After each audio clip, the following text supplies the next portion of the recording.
Welcome to The Explainer. Today, we're stepping into a complex, fascinating, and, well, sometimes pretty treacherous environment. I'm talking about the human ecosystem. Just like in a sprawling wildlife documentary, our daily environments are filled with hidden hazards that require sharp survival skills and keen awareness to navigate safely. So, let's dive into this. We're going to explore the landscape of substance abuse together, identifying what these hazards look like, where they hide in plain sight, and most importantly, how to build your defenses against them. Think of me as your expedition guide as we unpack this crucial source material. Here's our itinerary for today's exam prep journey. 1. Understanding substances. 2. Classifying common drugs. 3. Spotting the warning signs. 4. Identifying the risk factors. And finally, 5. Survival and prevention skills. Let's get moving. Section 1. Understanding substances. So, what exactly is a substance? Broadly speaking, it's any chemical substance that changes the way you feel. Now, interestingly, not all substances are lurking in dark alleys. In fact, they're used for completely normal, everyday purposes. We're talking everything from powerful anesthetics used in life-saving surgeries, right down to that simple, over-the-counter cold medicine you pick up when you've got the sniffles. We can actually categorize these substances by their legal status. Some are perfectly legal and freely available at your local store. Others are legal, but they strictly require a doctor's prescription. And then, there are those that are entirely illegal. But here's the absolutely critical takeaway. Regardless of its legal status, every single substance in this ecosystem holds a hidden danger. They all carry the potential to become addictive or habit-forming and can cause serious physical and mental harm to the person taking them. So remember, legality does not equal safety. Section 2. Classifying common drugs. All right, let's break down the three main categories of toxic hazards you might encounter out there. First up, we've got opioids. These substances actually copy the brain's natural feel-good chemicals, the endorphins, bringing about a sense of extreme relief and happiness. Medically, they're used for severe pain control. Think oxycodone, heroin, morphine, opium, codeine, and fentanyl.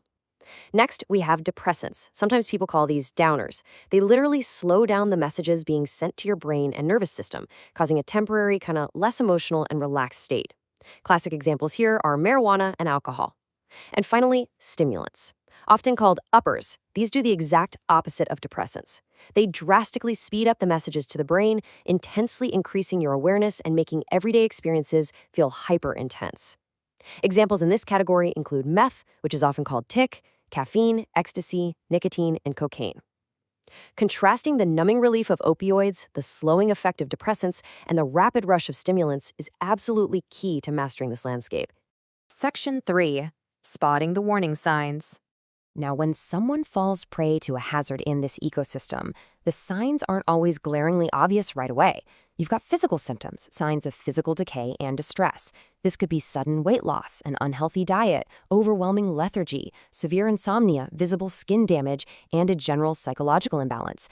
But you have to contrast those with the behavioral changes. These are often sudden, deceptive shifts in how a person actually acts. You might notice highly secretive behavior, a tendency to isolate themselves from their normal pack, lying, theft, and just a complete disregard for others. Addiction really attacks both the body and the mind, and spotting either set of symptoms is a critical warning flare. Section 4. Identifying the risk factors. Let's investigate why this happens by looking inward at interpersonal or internal factors. These are deeply personal vulnerabilities that act as internal threats. First is environment. And here, the source specifically means your immediate personal psychological environment. If you grow up around friends or family who normalize drug use, you might just absorb the dangerous idea that it's a normal part of life. Then there's genetics. Having a family history of addiction significantly increases a person's biological risk. Trauma is another massive hidden trap. Lots of people use substances as a coping mechanism, just to numb out horrific past experiences. And finally, psychological behavior. Mental health conditions, particularly depression, frequently co-occur with substance use as individuals desperately try to self-medicate. Now, let's shift our focus to the outside world. Interpersonal or external factors deal with how we relate to the environment around us.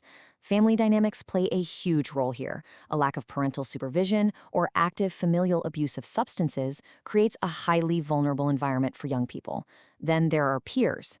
Peer pressure is an incredibly potent force in this ecosystem. The profound desire to fit in, not be teased, and be liked can easily override common sense. Community matters too. Living in an area where drugs are freely available makes the hazard seem normal, accessible, and harmless. And hey, we absolutely cannot ignore the media. For years, cigarette advertisers made smoking look sophisticated, without ever mentioning the risks. Today, social media and certain celebrities often glamorize substance abuse, making it look cool. And this effectively camouflages the true, devastating dangers of this ecosystem. But amidst all these internal and external pressures we just covered, I want you to remember this crucial fact from our source material. Substance abuse is a personal and deliberate decision. You cannot blame circumstances or other people for poor choices. Nobody can force you to take drugs. You have the right to say no. That really cuts through all the excuses, doesn't it? Yes, the ecosystem is dangerous, and for sure, there are traps and pressures everywhere. But ultimately, you are the navigator. You hold the autonomy and the absolute control over your own choices. No one else can make this choice for you. Section 5. Survival and Prevention Skills. So how exactly do you armor up? Well, you build protective defenses. These are practical barriers you can construct in your daily life. First, choose your friends carefully and actively seek out good role models. You often become who you surround yourself with. Second, avoid acting impulsively just to prove a point to someone else. Always think about the long-term consequences. Third, be assertive. You have to actively learn how to stand your ground and say no. Fourth, get involved. Exercise regularly or join cultural activities so you're firmly rooted as part of a healthy, positive pack. And finally, the ultimate golden rule of this ecosystem. If you never start, you will never have to stop. But what if you feel the pressure mounting, or you just want to make sure you're staying vigilant? Here is a clear, sequential action plan for early detection and prevention. Step 1. Identify your emotional triggers. Know what specific situations push you toward making bad choices so you can steer clear of them. Step 2. Prevent unnecessary stress buildup. Learn to recognize when your shoulders are getting tense and take immediate action to relieve that stress in a healthy way. Step 3. Gain knowledge about addiction. Knowledge really is power here. The more you know about the symptoms and triggers, the better equipped you are. Step 4. Reach out. If you ever feel you're slipping, talk to a teacher, a parent, a friend, or a professional center immediately. And Step 5. Stay busy. Our sources note specifically that mere boredom is a very common trap. Keep your mind engaged and focused on your priorities to avoid wandering into dangerous territory. As we wrap up this explainer, I want to leave you with a final provocative thought. Will you build your defenses and master your environment, or will you let the hazards control you? The human ecosystem is vast, complex, and full of both incredible potential and serious danger. But armed with the right knowledge, clear strategies, and a firm commitment to your own well-being, you can absolutely navigate it safely and successfully. Thank you for joining me as we decoded this essential material, and I hope this empowers you to make choices that keep you safe, focused, and thriving out there.